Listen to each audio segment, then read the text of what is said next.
Assalamualaikum warahmatullahi wabarakatuh. Perkenalkan, nama saya Annisa Fadila Rahma dari kelas AB2A.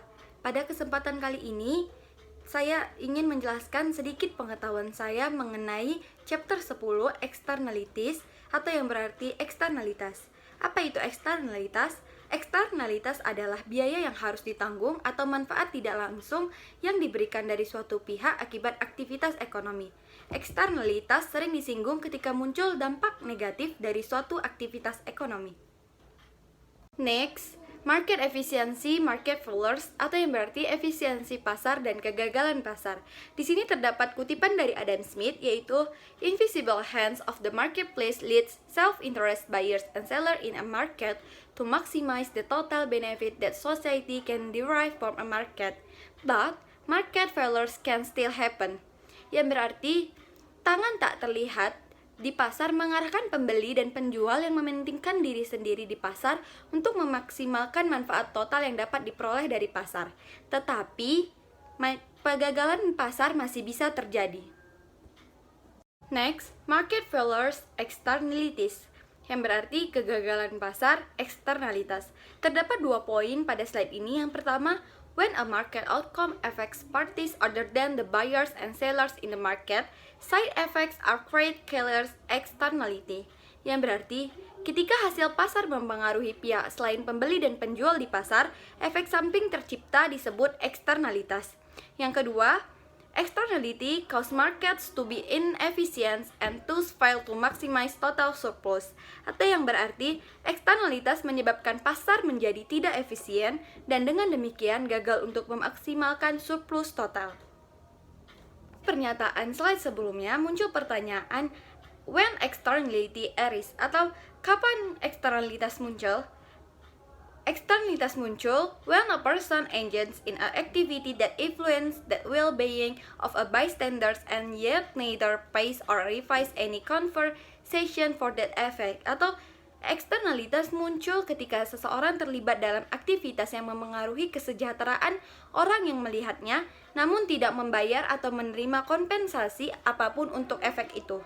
Next, market failures externalities atau kegagalan pasar eksternalitas.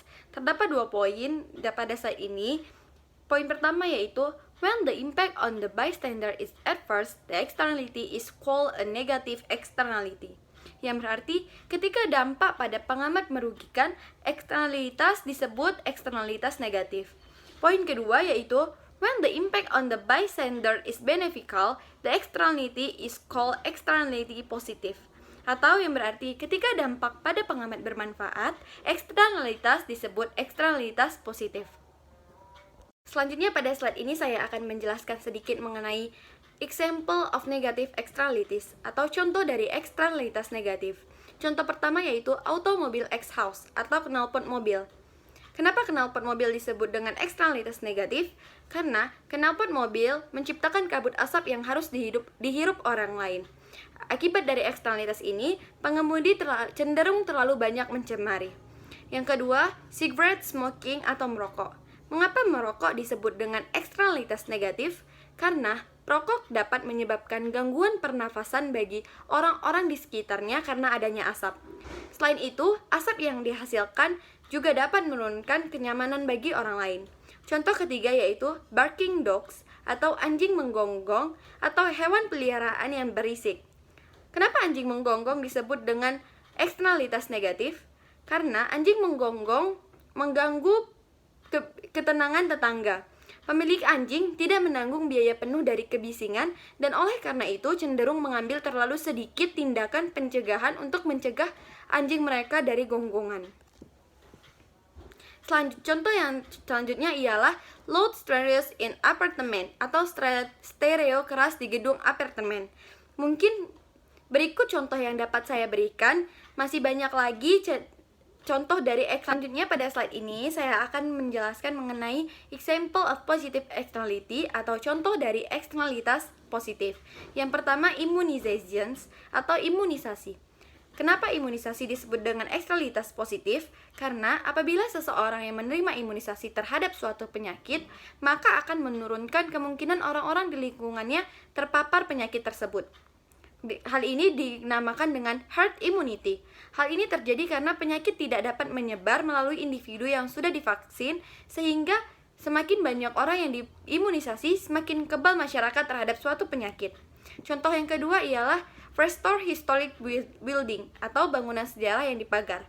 Yang ketiga, research into new technologies atau yang berarti penelitian teknologi baru. Kenapa penelitian teknologi baru disebut dengan eksternalitas positif? Dikarenakan perusahaan yang meriset teknologi baru akan menyebabkan kompetitornya semakin tertantang untuk menemukan teknologi yang lebih canggih, sehingga meningkatkan laju inovasi. Selain itu, teknologi tersebut juga dapat meningkatkan produktivitas atau utilitas dari sektor ekonomi yang dipengaruhinya. Pada slide ini terdapat grafik tentang aluminium market atau pasar aluminium.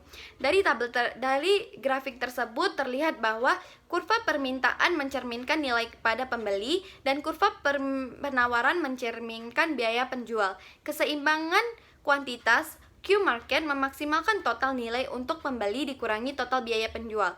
Dengan tidak adanya eksternalitas, oleh karena itu pasar keseimbangan menjadi efisien. The market for aluminium and welfare economics, atau yang berarti pasar aluminium dan ekonomi kesejahteraan.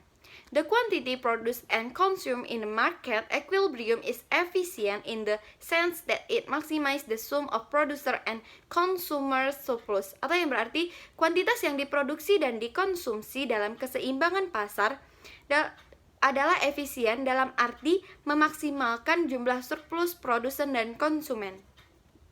The market for aluminium and welfare economics, atau yang berarti pasar aluminium dan ekonomi kesejahteraan.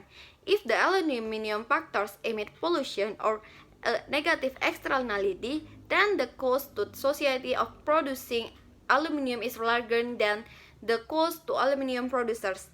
Yang berarti, jika pabrik aluminium mengeluarkan polusi atau eksternalitas negatif, maka biaya produksi aluminium bagi masyarakat lebih besar daripada biaya produsen aluminium.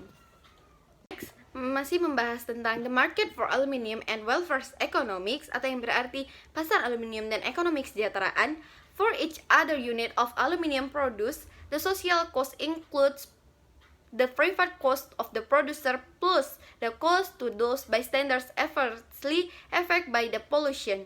Yang berarti untuk setiap unit aluminium yang diproduksi, biaya sosial termasuk biaya pribadi produsen ditambah biaya bagi para pengamat yang terkena dampak negatif dari polusi.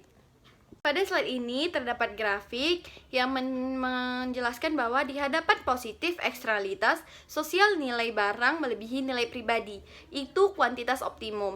Key optimum oleh karena itu lebih besar dari kuantitas keseimbangan atau key market. Selanjutnya kita akan membahas mengenai negative externalities in production, atau yang berarti eksternalitas negatif dalam produksi. The intersection of the demand curve and the social cost curve determines the optimal output level, atau yang berarti perpondongan kurva permintaan dan kurva biaya sosial menentukan tingkat output yang optimal. Terdapat poin yang yaitu the socially optimal output level is less than the market equilibrium quantity, atau yang berarti tingkat output yang optimal secara sosial kurang dari kuantitas keseimbangan pasar. Next, achieving the socially optimal output, atau mencapai hasil optimal secara sosial. Internalizing and externality involves altering incentive of the people take into account the external effects to their actions, yang berarti menginternalisasi eksternalitas melibatkan pengubahan intensif sehingga orang memperhitungkan efek eksternal dari tindakan mereka. Dari pernyataan slide sebelumnya tentang achieving the socially optimal output atau mencapai hasil optimal secara sosial, berikut merupakan salah satu upaya pemerintah, yaitu can internalize and externality by imposing a tax on the producer to reduce the equilibrium quantity to the socially desirable quantity, atau yang berarti pemerintah bisa menginternalisasi eksternalitas dengan mengenakan pajak pada produsen untuk mengurangi kuantitas equilibrium ke kuantitas yang diinginkan secara sosial. Selanjutnya kita akan membahas tentang positive externality in production atau eksternalitas positif dalam produksi. When an externality benefits the bystanders, a positive externality exists. Ketika eksternalitas manfaat pengamat, eksternalitas positif tersebut ada. Terdapat poin yaitu the social cost of production are less than the private cost to producers and consumers. Yang berarti biaya sosial produksi lebih kecil daripada biaya pribadi bagi produsen dan konsumen. Masih membahas mengenai positive externality in production atau eksternalitas positif dalam produksi. A technology spoiler of is a type of positive externality that exists when a firm's innovation or design not only benefits the firms but entire society full of technology, knowledge, and benefits society as a whole.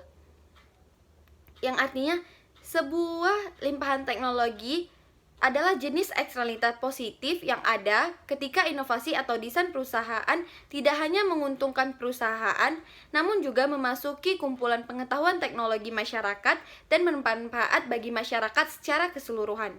Selanjutnya pada slide ini terdapat grafik mengenai positive externality in productions. Pada grafik ini menunjukkan bahwa kurva permintaan tidak mencerminkan nilai bagi masyarakat dari yang baik. Karena nilai sosial lebih besar dari nilai privat, maka kurva nilai terletak di atas kurva permintaan. Pada grafik ini juga terdapat kuantitas optimal ditemukan di mana kurva nilai sosial dan kurva penawaran atau yang mewakili biaya berpotongan. Oleh karena itu, kuantitas optimal secara sosial lebih besar daripada kuantitas yang ditentukan oleh pasar. Sekali lagi, pemerintah dapat memperbaiki kegagalan pasar dengan mendorong pasar peserta untuk menginternalisasi eksternalitas. Tanggapan yang tepat dalam kasus ini, eksternalitas positif adalah kebaikan dari kasus eksternalitas negatif. Untuk memindahkan equilibrium pasar lebih dekat ke optimal sosial, positif eksternalitas membutuhkan subsidi. Faktanya, itulah kebijakan pemerintahan berikut. Pendidikan disubsidi besar-besaran melalui sekolah umum dan pemerintah beasiswa. Next, positive externality in production atau eksternalitas positif dalam produksi. The intersection of the demand curve and the social cost curve determines the optimal output level, atau yang berarti perpotongan kurva permintaan dan kurva biaya sosial menentukan tingkat output yang optimal. Terdapat beberapa poin. Yang pertama, the optimal output level is more than the equilibrium quantity. Kedua, the market produces a smaller quantity that is socially desirable. Yang ketiga, the social cost of productions are less than the private cost the producers and consumers. Yang berarti poin pertama, tingkat output optimal lebih dari kuantitas keseimbangan. Yang kedua, pasar menghasilkan kuantitas yang lebih kecil daripada yang diinginkan secara sosial. Yang ketiga, biaya sosial produksi lebih kecil daripada biaya pribadi bagi produsen dan konsumen. Selanjutnya pada slide ini kita akan membahas mengenai internalizing externalities atau internalisasi eksternalitas. Subsidies government many times use subsidies as the primary method for attempting to internalize positive externalities. Atau subsidi pemerintah berkali-kali menggunakan subsidi sebagai metode utama untuk mencoba menginternalisasi eksternalitas positif. Next, teknologi polisi atau kebijakan teknologi.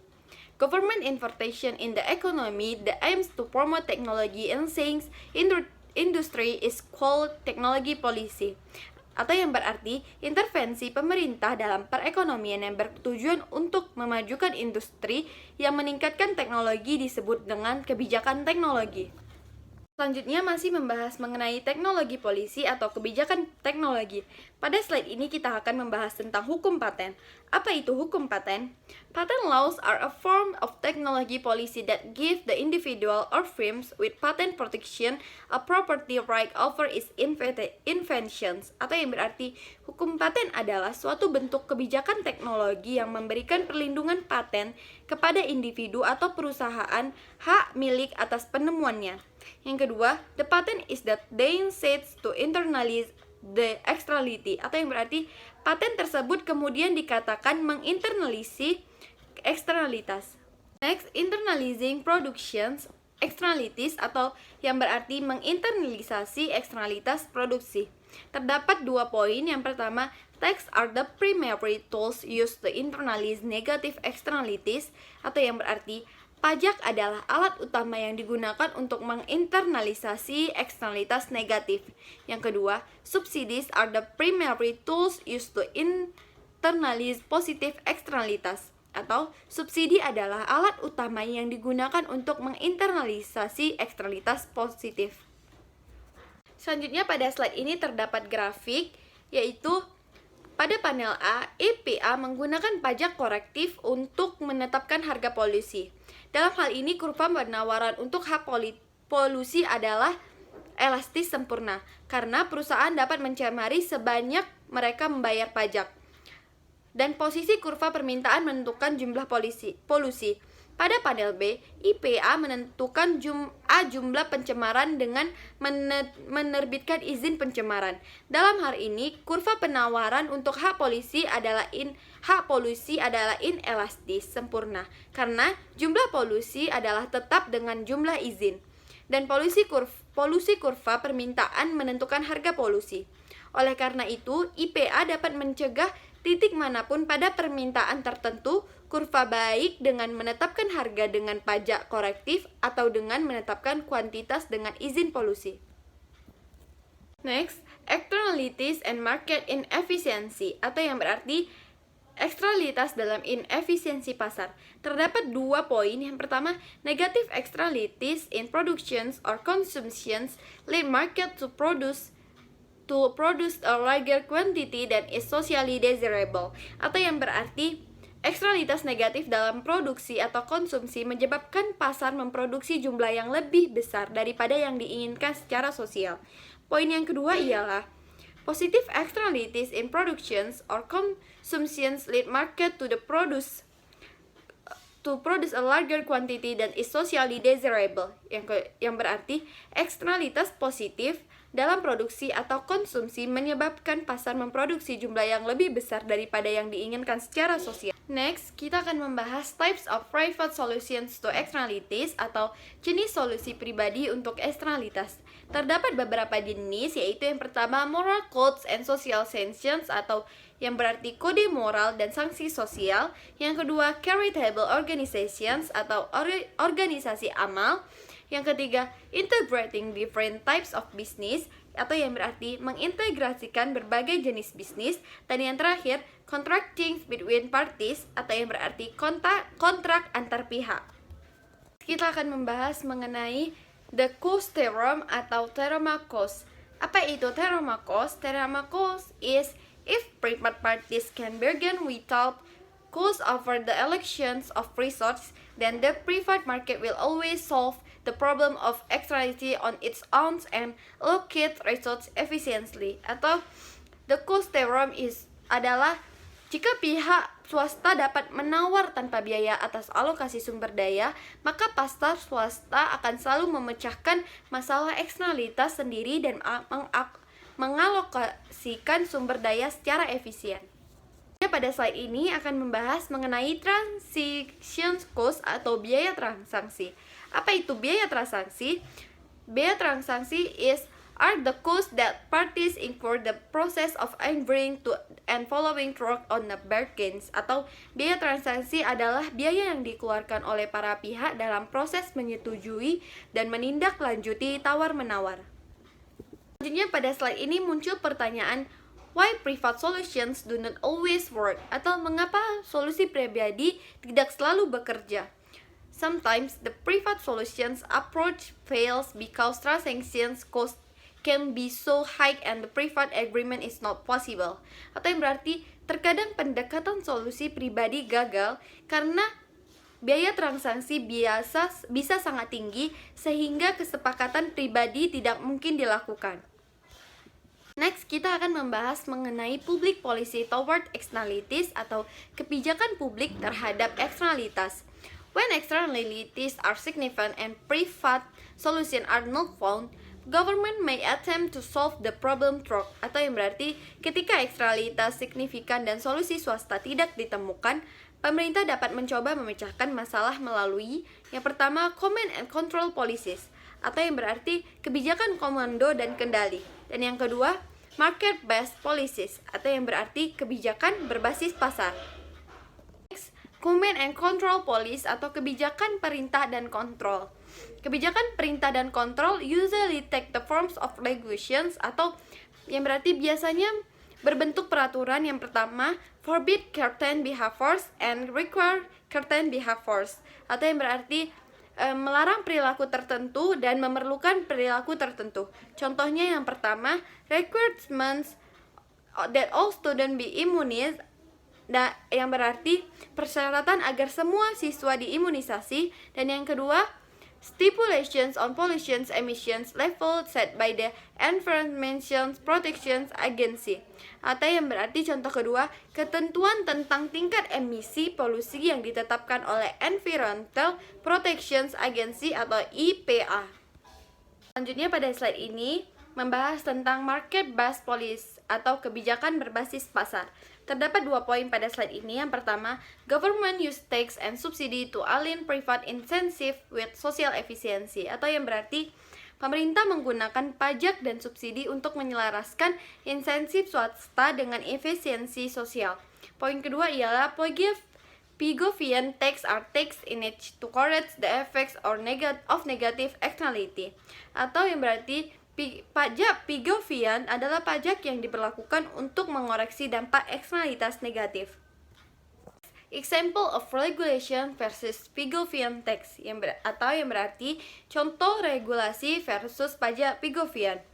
If the EPA decides it wants to reduce the amount of pollution coming from a specific plane, the EPA could, yang berarti jika IPA memutuskan ingin mengurangi jumlah polusi yang berasal dari pabrik tertentu, IPA bisa yang pertama, tell the firm to reduce its pollution by a specific human or regulations, atau yang berarti memberitahu perusahaan untuk mengurangi polusi dengan jumlah tertentu, yaitu peraturan. Yang kedua, levy a tax of a given amount for each unit of the pollution the firm emits, or Pigovian tax, atau yang berarti memungut pajak dengan jumlah tertentu untuk setiap unit polusi yang dikeluarkan perusahaan, atau yang berarti pajak Pigovian. Selanjutnya, pada slide ini masih membahas mengenai market-based policy atau kebijakan berbasis pasar. Terdapat 3 poin pada slide ini. Poin pertama yaitu tradable pollution permits allow the voluntary transfer of the right to pollute from one firm to another, atau yang berarti izin polusi yang dapat diperdagangkan, izinkan pemindahan hak untuk mencemari secara sukarela dari suatu perusahaan ke perusahaan lain. Yang kedua, the market for these permits will eventually develop, atau yang berarti pasar untuk izin-izin pada akhirnya akan berkembang. Dan yang ketiga, a firm that can reduce pollution at a low cost may prefer to sell its permit to a firm that can reduce pollution only that high cost, atau yang berarti perusahaan yang dapat mengurangi polusi dengan biaya rendah mungkin lebih suka menjual izinnya kepada perusahaan yang lebih tinggi.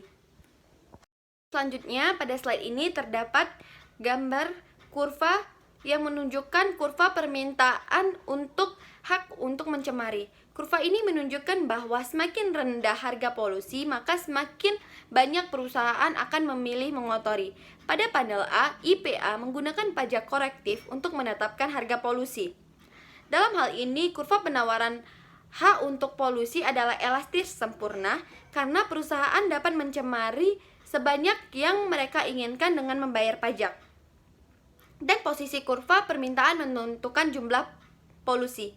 Pada panel B, IPA menetapkan jumlah pencemaran dengan menerbitkan izin pencemaran. Dalam hal ini, kurva penawaran untuk hak polusi adalah inelastis sempurna karena jumlah polusi adalah tetap dengan jumlah izin, dan posisi kurva permintaan menentukan harga polusi. Oleh karena itu, IPA dapat mencapai titik manapun pada permintaan tertentu kurva, baik dengan menetapkan harga dengan pajak korektif atau dengan menetapkan kuantitas izin polusi. Namun, dalam beberapa keadaan, menjual izin pencemaran mungkin lebih baik daripada memungut pajak korektif. Misalkan IPA menginginkan tidak lebih dari 600 klop dibuang ke sungai, tetapi karena IPA tidak mengetahui kurva permintaan polisi, tidak yakin berapa besar pajak yang akan mencapai tujuan tersebut. Dalam hal ini, itu hanya dapat melelang 600 izin polusi. Harga lelang akan menghasilkan ukuran yang sesuai dari pajak korektif. Selanjutnya, dari penjelasan saya mengenai tentang eksternalitas, dapat kita tarik kesimpulan yang pertama, when a transaction between a buyer and sellers directly affects a third party, that effect is called externality, atau yang berarti ketika transaksi antara pembeli dan penjual secara langsung memengaruhi pihak ketiga, efek tersebut disebut dengan eksternalitas. Yang kedua, negative externalities cause the socially optimal quantity in a market to be less than the equilibrium quantity. Atau yang berarti, eksternalitas negatif menyebabkan kuantitas optimal sosial di pasar menjadi kurang dari kuantitas equilibrium. Dan yang ketiga, positive externalities cause the socially optimal quantity in a market to be greater than the equilibrium quantitas, atau yang berarti eksternalitas positif menyebabkan kuantitas optimal sosial di pasar lebih besar daripada kuantitas keseimbangan. Slide ini masih terdapat ringkasan. Yang pertama, tools effects by the externality can sometimes solve the problem privately, atau yang berarti mereka yang terkena dampak eksternalitas terkadang dapat menyelesaikan masalah secara pribadi. Yang kedua, the cost theorem states that if people can bear without a cost, then they can always reach an agreement in which research to allocate efficiently, atau yang berarti teori Marcos menyatakan bahwa jika orang dapat menawar tanpa biaya, maka mereka selalu dapat mencapai kesepakatan di mana sumber daya mengalokasikan secara efisien. Kesimpulan yang terakhir ya pada slide ini ialah when private parties cannot equally deal with externalities, then the government steps in, atau yang berarti ketika pihak swasta tidak dapat menangani eksternalitas secara memadai, maka pemerintah turun tangan. Yang kedua, the government can either regulate behaviors or internalize the externality by using Pigovian tax, atau yang berarti pemerintah dapat mengatur perilaku atau menginternalisasi eksternalitas dengan menggunakan pajak Pigovian. Berikut merupakan penjelasan yang dapat saya berikan mengenai chapter 10 externalities atau eksternalitas yang dapat saya berikan. Saya mohon maaf apabila dalam menjelaskan saya banyak melakukan kesalahan. Akhir kata saya ucapkan Assalamualaikum warahmatullahi wabarakatuh.